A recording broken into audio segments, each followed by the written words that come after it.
today I've got a very, very exciting guest, and she is a super amazing female founder, entrepreneur, all the way from South Africa, and I've got the privilege to call her a dear friend. So I'm going to introduce you to Ellen Fischat. She is an impact entrepreneur, and we'll speak a little bit more about that.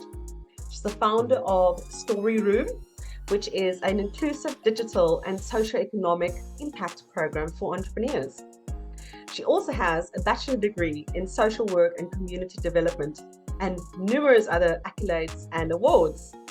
And today she's going to talk about her new fabulous project called Inspiring African Women. So without further ado, over to you, Ellen. Hi, Lynn. Thank you for having me. It's super awesome to be on your program. I was born in South Africa, but I was raised in Amsterdam, the Netherlands.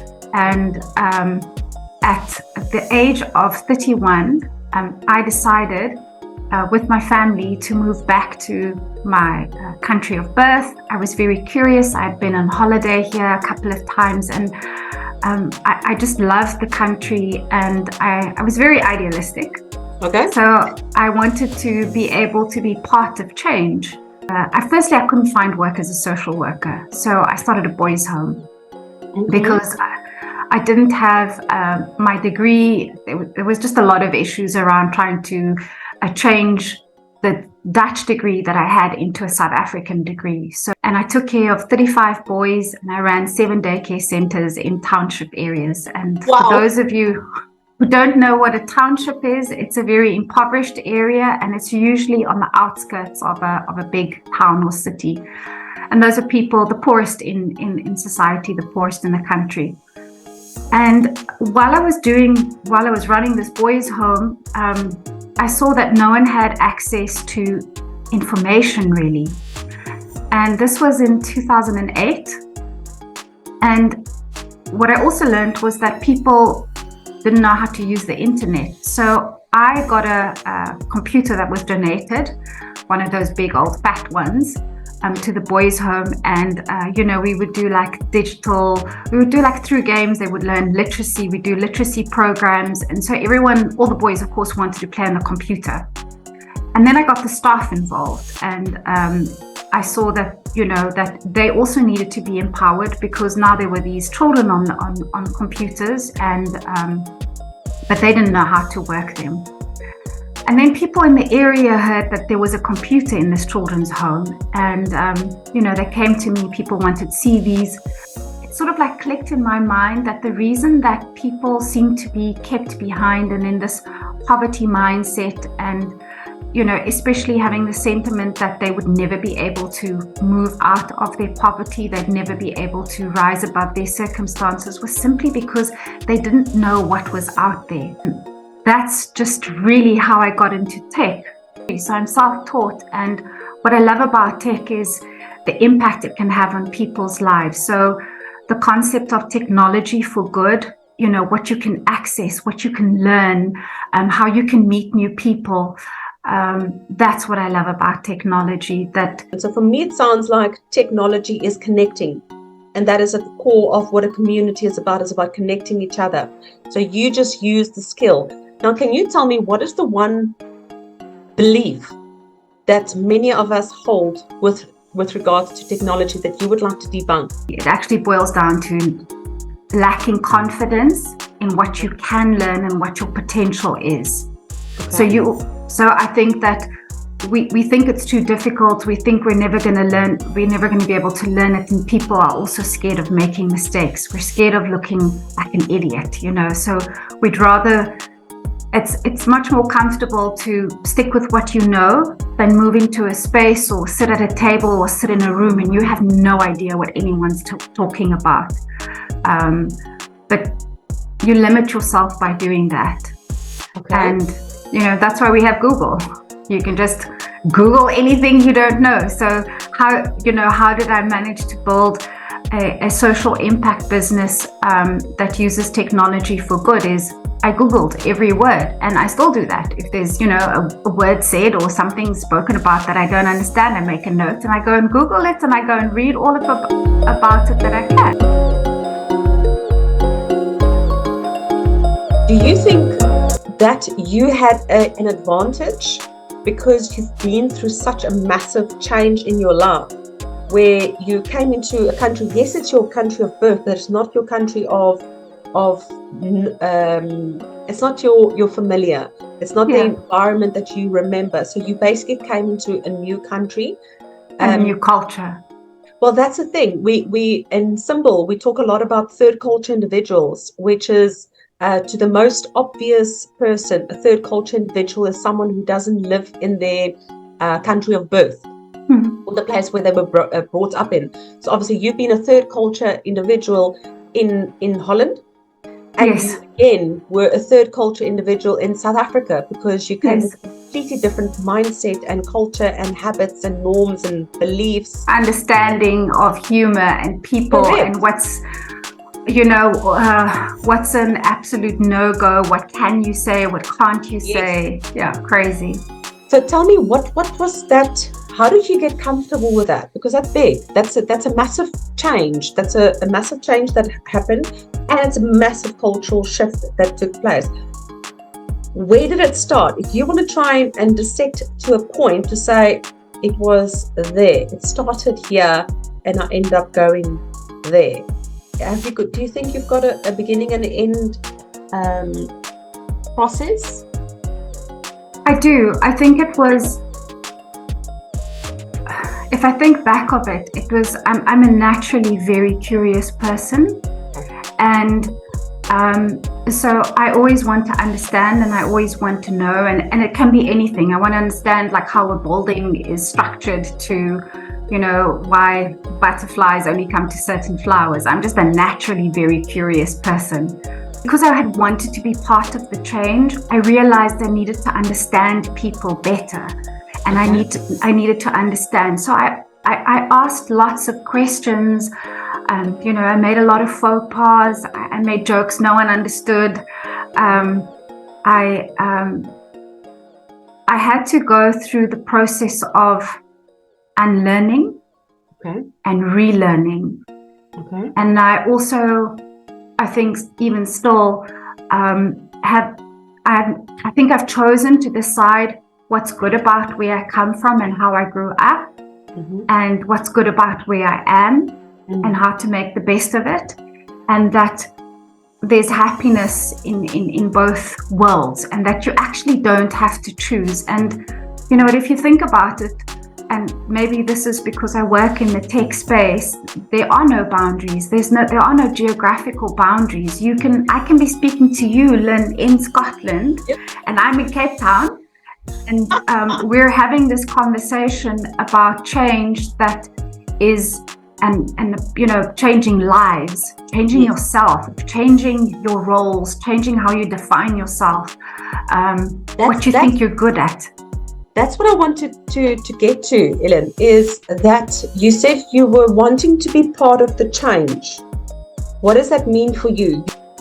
Well, Lynn, I think that a lot of people don't know that they need to start the process. I think a lot of people feel that whatever situation you're born in or environment you come from, wherever it is you sit right now, that you have no control over that, and that's just the way life is, and that you have to accept that. To me, change starts off becoming aware that you want to change. There's something you want to change. First of all, the awareness and feeling excited about the curiosity around that. I think people they're way too hard on themselves. They feel that there's a beginning and there's an end, and it's just a constant journey, and we're constantly all changing because we have to. The world is.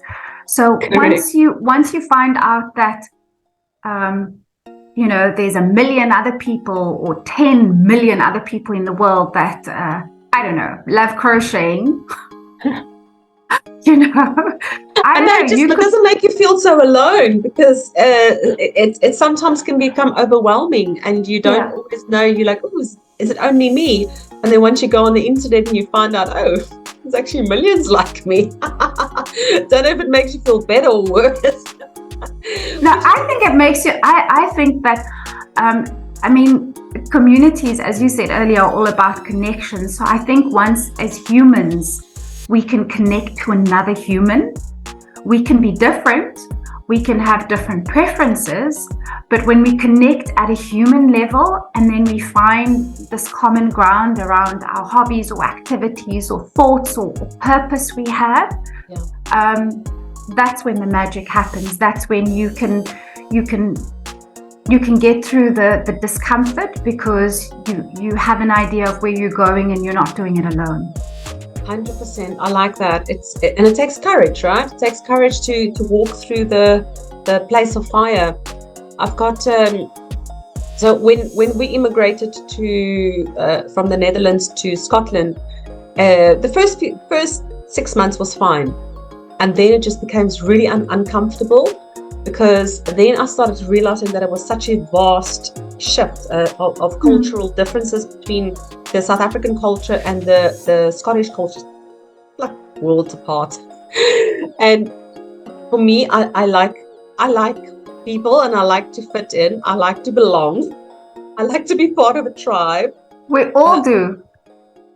I don't like being ignored at all. So for me, in my quest to belong, I ended up losing myself, because I so badly wanted to fit in, and I just wanted like a place where I can call, this is my safety, my place that I can call home. This is where I fit in. This is where I belong.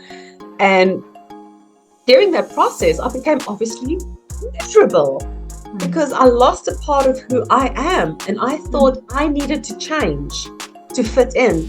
And it's not, it was only like literally over the past 7 months or so that I realized that it's not, belonging is not about fitting in.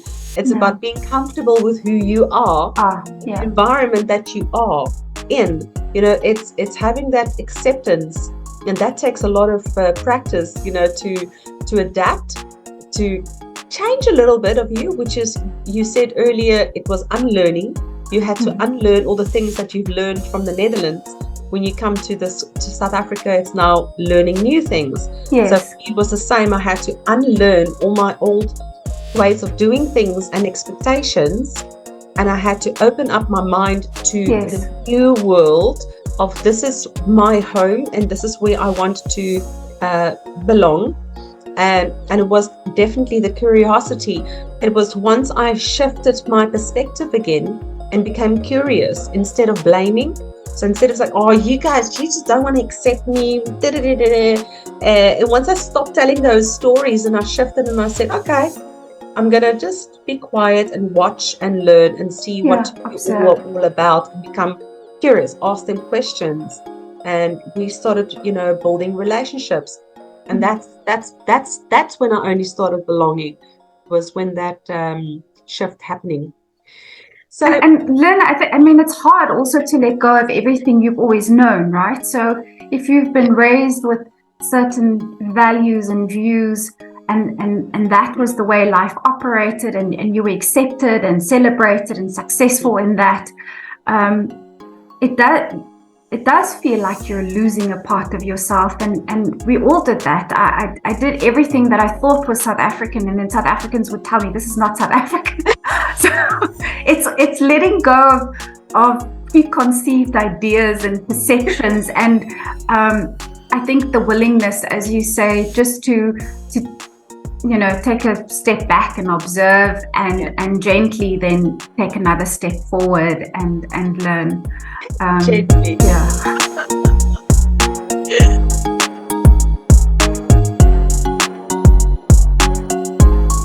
Which comes to my next question. Culture.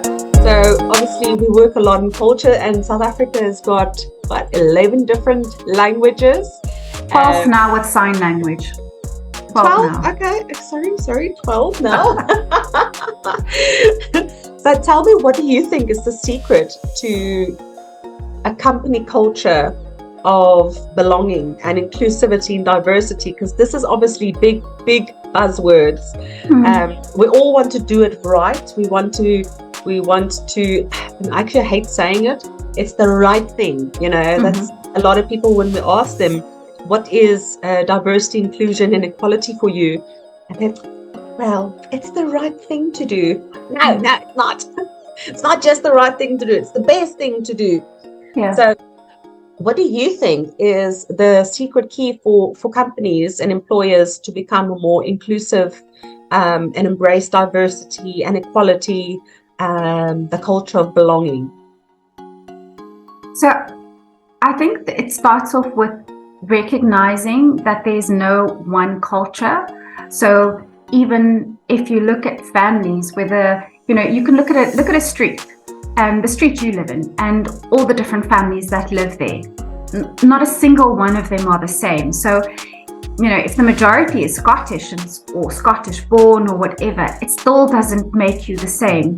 So even in our own, like the closest to our hearts, our families and our friends, we all know that there's differences. And so I think there's this perception that culture means being the same, and that's not the case. That's not what culture means. So it starts off with, to me, acknowledging that there's differences, and those differences could be strengths, because I can bring something to the table that you've never thought of, and you could bring something to the table that I didn't know or understand. So when you look at company culture, and I do quite a bit of work around that, in South Africa with different, international organizations investing in South Africa, investing in programs. I sort of need to teach them a bit about unlearning what the right way is, but looking at what is the best way for what it is we seek to achieve.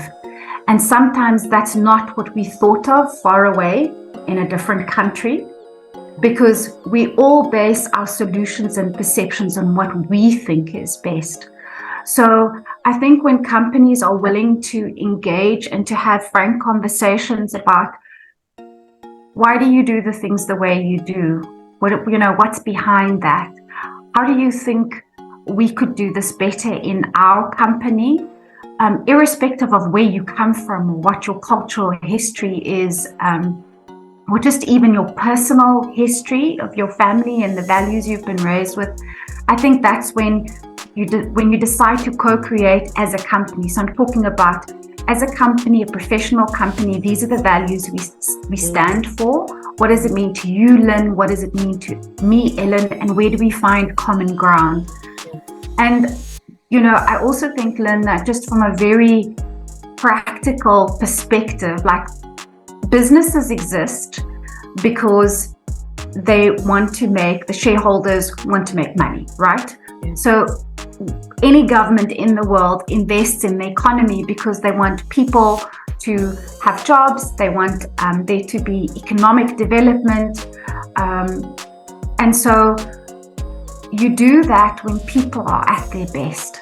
Yes. So it's in your best interest from a business bottom line, besides it being the right thing to do, because that's not a reason. What's right for you is not right for me. But if you want to get the best out of your people so you can have the highest return, you need to understand them, they need to understand you, and there needs to be conversations about our differences. I don't think that because we're different, we would necessarily stand against each other. I think we actually stand to understand each other better, and we then know, how do I bring out your strengths? Should I be doing this, Lynn, or should you be doing this? And I think once you work from a perspective of, to me, always that everyone has potential, everyone has purpose, and everyone has strengths. Yes. No matter what they look like, where they come from, what their background is. And we're now going to decide together what this means for us. I think it's that simple. I like that, and it is that simple, Ellen. I think you said the word, and I think everyone wants to overcomplicate it. Yes. They think it's this big, massive thing, and that's why they resent it so much and they resist it, because they think, it's too big. I can't do this. Yeah. How can I create a company culture of inclusivity and diversity and embrace equality if I've got 500 employees, there's no ways I can do that. But you said it so right. It's just simple. It's just a case of sitting them down and share, uncovering your shared values, your shared vision of going forward. And this is what we are about to do now. You coming down to Scotland to... Yay, I'm so excited. I'm so excited. Dundee don't know what's gonna hit them when they come and see you. So we are so excited for this event, and we really thank you for joining us at this our first International Cultural Diversity Dialogue and Development Day, which is actually an official day celebrated and instituted by the United Nations. So I love that, yeah. And the key word for me there is the conversation. Yes. So you would remember I'm not sure if you were in South Africa at the time when Archbishop Desmond Tutu and the late President Nelson Mandela created the Truth and Reconciliation Commission. Yeah, I wasn't in the country, but I followed it, yes. Okay, yeah. No, I wasn't in the country, but I followed that from a distance, yeah. For me, that I think is the most beautiful initiative ever created. And I think the biggest sin that happened was that it wasn't continued. I mean, you cannot have a conversation for 3 years and expect centuries of hatred and wrongdoings and misunderstanding and misperceptions. In 3 years, how can you fix that? Now, again, this conversation for me is the key. And I actually had people say, oh, when we sit for 6 hours through cultural diversity, inclusion training, I just feel guilty about who I am. And that's not the point. No. That is not the point. That is not how you get it right, because then you just create more resentment and you create more splits between your company. You need to start the conversation in a safe environment where you can talk about the things that is taboo, so you don't have to sit there on eggshells and too afraid to say anything because you're scared you're going to get cancelled or someone is going to say the wrong thing and you're going to lose your job. And it's real. This is real. So tell us a little bit more about what is your take on this conversation. And obviously you've got this beautiful Inspiring African Women initiative that you are going to come and share with us. Is that part of the conversation?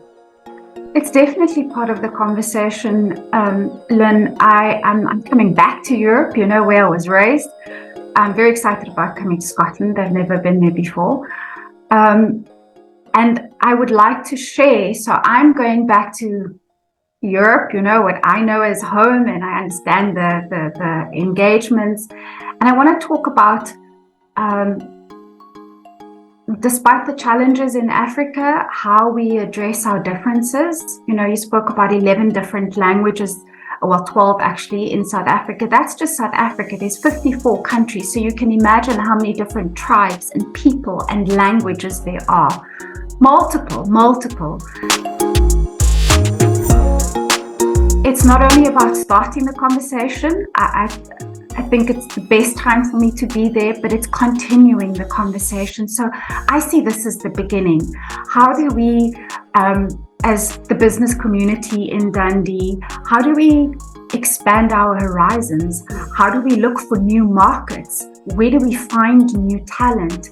And that's not a once-off conversation. It's just a beginning. So I think like the 6-hour training, and it's a major topic and challenge and fear across the world with everything that's happened in the past 3-4 years, and I suppose the ugly of mankind sometimes coming. But in order for us to find common ground with each other, yes, the conversation may be a little bit awkward and uncomfortable in the beginning, but when you're looking at another human and you believe that human has the right intention, and so for me it's we are African business women, or we are African-based business women, and we want to do business with the world.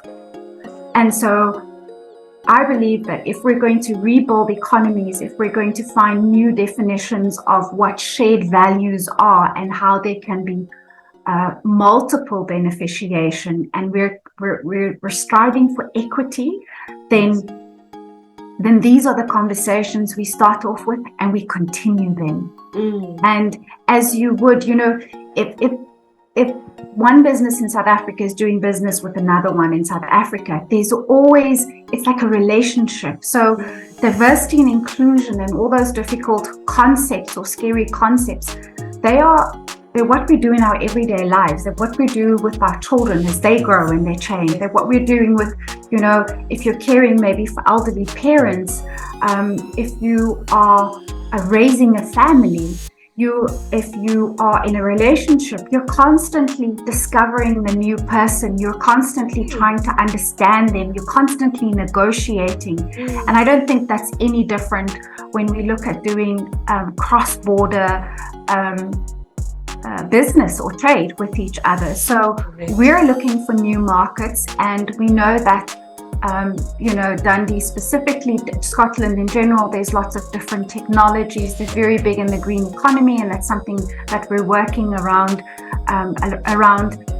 The one thing is economic empowerment of females, and more women like myself need to come into the space to understand that you can sit here too. We're looking at climate change, which is real. I mean, I remember the Greenpeace, advertisements on TV when I was like 9 or 10, and whatever they said was going to happen actually happened. So it's real. So in order for all of us to preserve our natural resources, to ensure that there's food security, all of these things, and I think really peacekeeping and social justice is a topic that's on everyone's mind, and it doesn't matter where you come from in the world. So I think we need to build new relationships, and that's why I'm so excited and so appreciative as well of a business chamber open to starting these conversations and offering them to their members as well. Do you think it's the importance of cross-cultural business relations? A lot of companies might be a bit resistant, say, well, I'm already doing business with the UK. Why would I want to come and do business with Africa? What's in it for me? What do you think is the important link that we might overlook? So I think from a business perspective and your business bottom line, a business is always looking for new customers. And we know that Africa will have the largest population by 2050, which sounds like it's a long time away, but 25 years ago for me isn't that long. It passed by very quickly. So I think that it's about understanding so first of all, we want new markets, and we want to create different kinds of jobs. The world needs jobs. We need different kind of people involved in them. And so that is on the one hand. And I think that when we work when you work in a company and there's different cultural groups and different cultural backgrounds that are part of the company, again, I'm going to say that your biggest wins coming from the diverse thinking. So people always think about diversity and inclusion as something that has to do with people that are Western and non-Western, Christian, non-Christian, black, white, male, female. But to me, in its most simplistic form, it's about diverse thinking. And when we use our brains and we come together to really use that talent and knowledge that we have, then what you look like or where you come from doesn't matter. Exactly. It's about solving problems. So I think that understanding that you have the potential to contribute towards that conversation. Yes. And so we keep our own cultures. I consider myself a Dutch South African or a South African Dutch person, and I have the best of both worlds. And if you look at it from a government perspective as well, think about how many governments invest in international trades. Because if you're going to do business with the UK, if you're going to do business with Asia, if you're going to do business with the Americans, you need to speak their language. You need to understand their cultural norms, how people buy there, what their markets look like there. It's no different doing business with Africa. So I think that the importance of the session and why people should consider it is because it just makes better business sense, and it leads to growth in both territories. When I speak about cultural intelligence, and I often say it's the fastest and most effective skill that you can have to become innovative and sustainable. And the first thing you have to do before all else, if you don't want to go and study it or take a training or a course in it, just be open-minded. Yeah. If you literally just allow your mind to open to possibilities, to say, what could be? Is this possible? And that for me was the biggest lesson I've learned from all my moves, was that impossible is just a perception. It's just a perception of reality. The impossible it doesn't exist. Because every single time you go to a new country or a new city or a new town, you will see something done for the first time. But you've got to be open to that, to seeing that. You've got to have that curious mindset so that you can have the ability to be creative and become innovative and sustainable. So I want to end off the conversation. Not that I ever went to end the conversation. But I would like you just to share a little bit more about the Inspiring African Women concept. Where does it come from, and what do you want to achieve? What's your big goal? And I know you've got big dreams and big goals, so please share with us. Oh, thank you, Lynn. So the Inspiring African Women concept actually comes from Inspiring 50, which is a global network of women in STEM, so science, technology, engineering, and maths. And we know that the world is all about tech and innovation. And being the South African ambassador for Inspiring 50 taught me a lot. I've been the ambassador since 2018. So for the past 5 years, this network of women, so it's the top 50 women in South Africa that are chosen, but they're also in 8 different European countries, so also in the UK and in France, Germany, Italy, Scandinavian countries, and also in Canada. What I learned was that there was a huge desire for women to connect because they're doing research or they want to expand their tech businesses. They want to enter new markets, but didn't have the right kind of network. And these women are a drop in the ocean. If you think about how many women there are that don't have a science background or education, but do have a lot to offer the world. So Inspiring African Women was founded for 3 reasons. The one reason is that we learned that people want to connect. Like-minded people want to connect, first of all. And sometimes you need that example to see where it is you're going to. So when you see another woman who speaks like you do, who comes from the area that you do, who has risen through the ranks, it becomes achievable. It's not anymore an impossible thought. And Inspiring African Women has been established to celebrate and to promote the diversity of women in science, technology, engineering, and maths. And more importantly, to show women that we will always need that human element for technology to make sense and for it to be safe. And that's our superpower as women. So that was the one reason. The other reason is I'm really driven to change the narrative around Africa and also the position of many African women. I would like to be part of them feeling confident about themselves and their abilities and daring to go global and go big. Because they have those competencies and skills. And I know that there's European women who want to work with these like-minded. And then thirdly also is to, if we're going to really be intentional about changing the world, and I still believe that. Since I was 9, I'm still on a mission to be part of the positive change. Well, you already. We need to open it up. So it is called Inspiring African Women because those are the women that we want to promote. Those are the women we want to we want to showcase to the world. We want to be in charge of our own narrative. But we can't do that without the rest of the world. We can't do that without the boys or the men. So it's really saying that, yes, we're women, but we are open to doing business, and we'd like there to be peace on our planet and for it to be prosperous. Yes. And yes. That's the big vision. You can have it, you can have it, and you can have it.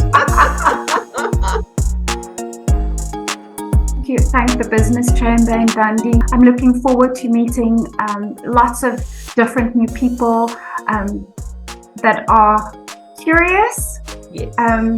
And that want to be part of the change that we want to see in the world. And I'm looking forward to being able to make connections for them in Africa and introduce them to different role players.